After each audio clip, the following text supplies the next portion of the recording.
ভাজা ইলিশের রাজ্য বলা হয়ে থাকে মাওয়া ফেরিঘাটকে। আজকে আমরা মাওয়া ফেরিঘাটে ইলিশ ভাজা খেতে চলে এসেছি এবং আরও সাথে কী খেলাম আজকের ভিডিওতে আপনাদেরকে দেখাবো সব কিছু।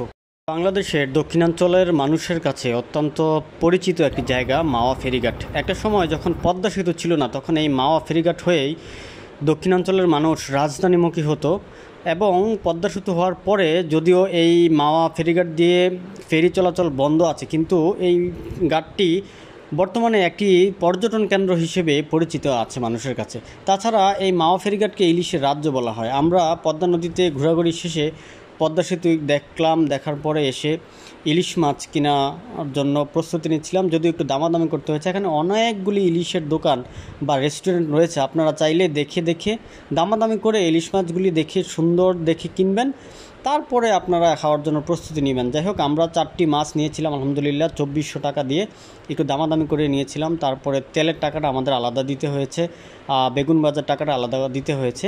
আমরা আজকে মাওয়াতে এসেছি ইলিশ খেতে, একদম নিজের হাতে ইলিশগুলা ভেজে খেয়ে যাব। আমরা প্রায় 13 জন এসেছি। তো আমরা যে রেস্টুরেন্টে ইলিশ মাছ কিনেছি সেই রেস্টুরেন্টের নাম হচ্ছে চাপ সামলাও। এটা মাওয়া ঘাটের একদম শুরুতেই একদম তাজা 4টা ইলিশ মাছ দেখে কিনেছি। অনেক দিন ধরে একটা ইচ্ছে ছিল, প্ল্যান ছিল যে নিজের হাতে মাওয়াতে গিয়ে ইলিশ মাছ ভেজে তারপরে খেয়ে আসবো। আজকে চলে আসলাম সেই কাঙ্ক্ষিত স্বপ্ন বা লক্ষ্য পূরণ করার উদ্দেশ্যে।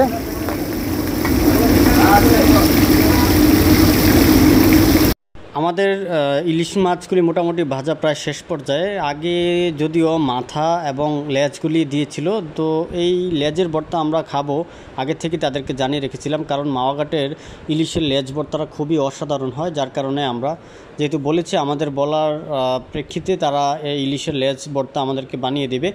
তো এই রেস্টুরেন্টের ভাইটি তিনি আগে থেকেই মাছের লেজগুলি সংগ্রহ করে তিনি আমাদেরকে ভর্তা বানানোটা দেখাচ্ছিলেন এবং তিনি আমাদের চোখের সামনে কিন্তু এই ভর্তাটা বানাচ্ছিলেন। তো যে সমস্ত মশলাগুলি তারা ইউজ করেছেন সব কিছু কিন্তু আমাদের চোখের সামনে। তো আমাদের খাবার দাবার প্রায় তো রেডি হয়ে গেছে।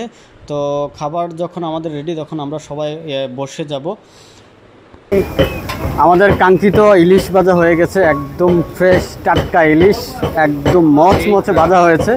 বেগুনগুলি ভাজা হচ্ছে এবং লেজের ভর্তাটা তৈরি হচ্ছে, তারপরে কিন্তু আমরা খাবার দাবার শুরু করে দেব। এখানে 4টা মাছ আমরা নিয়েছি। মাছগুলি খুব সুন্দর ছিল, পছন্দ করে শখ করেই কিনলাম এবং নিজের হাতে ভাজাটাও করলাম। মাছগুলি যখন ভাজা শেষ হয়েছে ততক্ষণে তারা আমাদের বেগুনগুলি অলরেডি কড়াইতে দিয়ে দিল। বেগুন ভাজা প্রায় শেষ, এবার আমরা সবাই চলে যাব খাবার খেতে।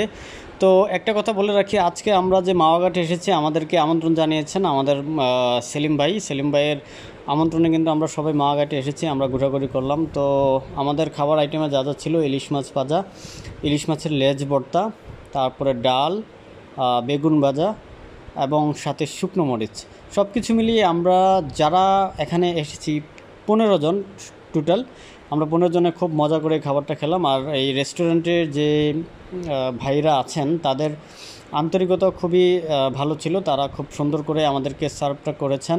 আমরা আমাদের ইলিশ ভাজা, লেজ ভর্তা, বেগুন ভাজা, সাথে শুকনো মরিচ এবং ডাল এগুলি আজকে নিলাম।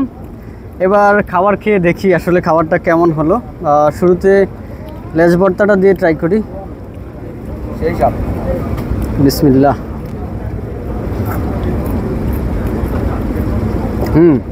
খুবই দারুণ হয়েছে ইলিশ মাছটা। ভাজাটা কেমন হলো? হ্যাঁ, সেই সব খুবই দারুণ।